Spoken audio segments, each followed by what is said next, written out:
भविष्य में परमाणु का खतरा मानव सभ्यता को है?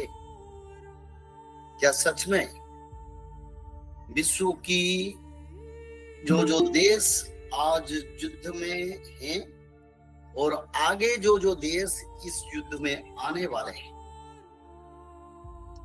वो देश क्या परमाणु का प्रयोग करेंगे? और परमाणु युद्ध मानव सभ्यता का सबसे बड़ा खतरा है।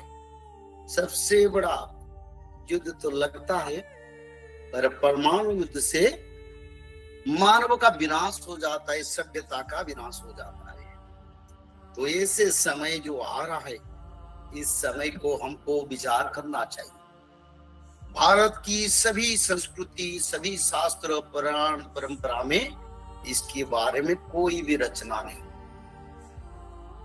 पर एक ग्रंथ जो सनातन धर्म के आखिर ग्रंथ भविष्यवाणिका पुराण, जिसको सनातन धर्म का आखिर ग्रंथ हम कहते हैं, और भगवान के नित्य पंचसखांक द्वारा इसका रचना किया। कारण यही था, जब धरती पर युग परिवर्तन होगा, तब उसी समय भक्तों का उद्धार के लिए ये ग्रंथ का प्रचार और इस ग्रंथ की तत्वों से आधारित परम तत्व और पवित्र धारा से मानव लोग संसार में सुरक्षित हो पाएंगे।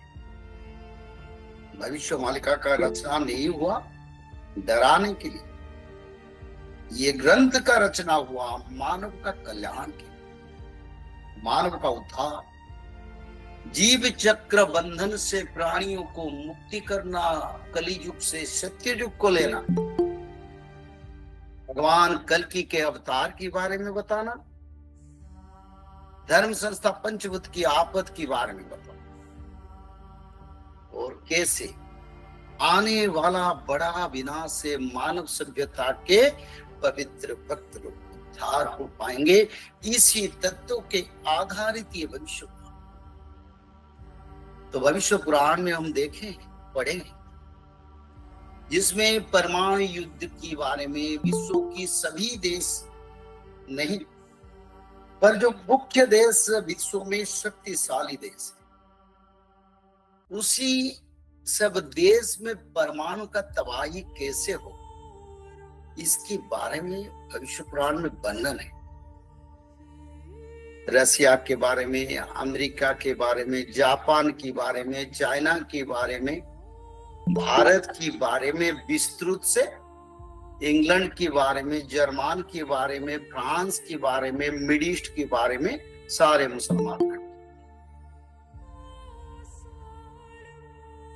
तो देखो, जैसे समय चल रहा था पिछले 10 साल पहले, 5 साल पहले, 6 साल पहले, 8 साल पहले देश देश में परिस्थिति शांति था। आज बातों बातों में सारी देश युद्ध की ओर जा रहे हैं। कई युद्ध फ्रंट विश्व में खोल चुका है।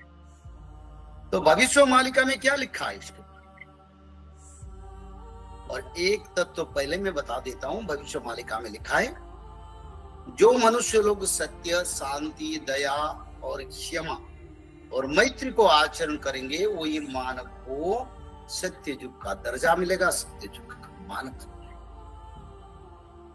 और सत्य, शांति, दया, क्षमा का आचरण तब होगा अगर मानव लोग त्रिकाल संध्या धारा को अनुसरण करेंगे। क्या?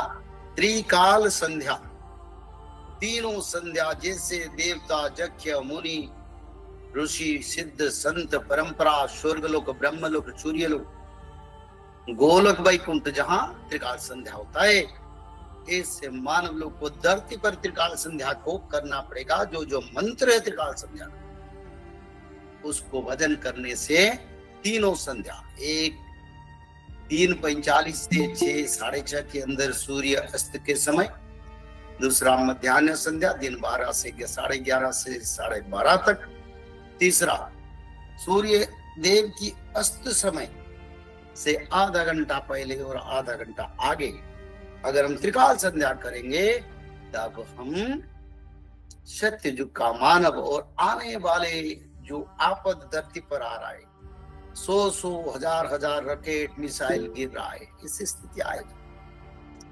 पर जीवन को उद्धार करना चाहिए, भगवान की शरण में जाना चाहिए मानव को, उसके सिवा और कुछ नहीं। उसका परम तत्व त्रिकाल संध्या है। तो भविष्य मालिका में परमाणु के बारे में क्या लिखा है? भविष्य मालिका में परमाणु युद्ध के बारे में लिखा है, और ये भी लिखा है तृतीय विश्व युद्ध के समय परमाणु का उपयोग होगा, और इसमें कई देश में बड़ा विनाश, जैसे विनाश का कोई तत्व का वर्णन करना नहीं है, ऐसे तत्व। तो ऐसे समय जैसे बड़े बड़े देश के बारे में ये लिखा है, अमेरिका के बारे में लिखा है, और जापान के बारे में लिखा है, भारत के बारे में लिखा है, रशिया के बारे में। तो अगले समय थर्ड वर्ल्ड वॉर में परमाणु युद्ध होने के लिए भविष्य पुराण स्पष्ट करते हैं। और परमाणु युद्ध कब होगा, इसका तत्व हम ज्योतिष शास्त्र में देख रहे हैं। 25, 26, 27 मीन शनि चलन के समय, और आगे अतिचारी गति और काल सर्प योग और धर्म संस्थापना के समय की ओर भगवान कल्कि का जो निर्णय, उसी हिसाब से सारा विश्व में परमाणु का खतरा आ रहा है। और सिर्फ परमाणु का खतरा नहीं है, उसमें जल प्रलय, पवन प्रलय, अग्नि प्रलय। मैंने पहले से बताया था, जहां रेगिस्तान हुई पर बारिश होगा और बारिश का तांडव होगा, पंचभूत का प्रलय होगा। भविष्य मालिका का एक एक तत्व सब एक एक करके प्रमाण हो रहा है, उसमें कोई परिवर्तन नहीं। तो इसीलिए परमाणु युद्ध से भक्त लोगों का उद्धार कैसे होगा, और परमाणु से आने वाले आपद 2025 से 2032 के अंदर परमाणु युद्ध का एक समय शास्त्रों के अनुसार दिखाई देता है। और इसी समय से आने वाले आपद से हम कैसे रक्षा, हमको रक्षा करने वाले सिर्फ भगवान है, क्योंकि मानव तो अपना विनाश का खुद चुना है। तो रक्षा करेंगे तो महाप्रभु रक्षा कर सकते हैं। तो इसीलिए आप लोग त्रिकाल संध्या करें, 16 नाम 10 अवतार, दुर्गा माधव स्तुति और श्रीमद् भागवत महापुराण 1 अध्याय पढ़े, और भगवान कल्कि के शरण में जाने से इस जीवन का साकार और आने वाले आपद अपमृत्यु से मानव सभ्यता का रक्षा हो सकता है। हम विनाश का समय बताते हैं, उद्धार का तत्व भी बताओ। अभी भी समय है, समय हाथ से छूटा ही नहीं। अगर मानव लोग सभी पवित्र तत्व त्रिकाल संध्या भगवान की शरण में आएंगे तो मानव सभ्यता का आनंद और सुरक्षा और बढ़ेगा। माधव माधव माधव माधव माधव माधव माधव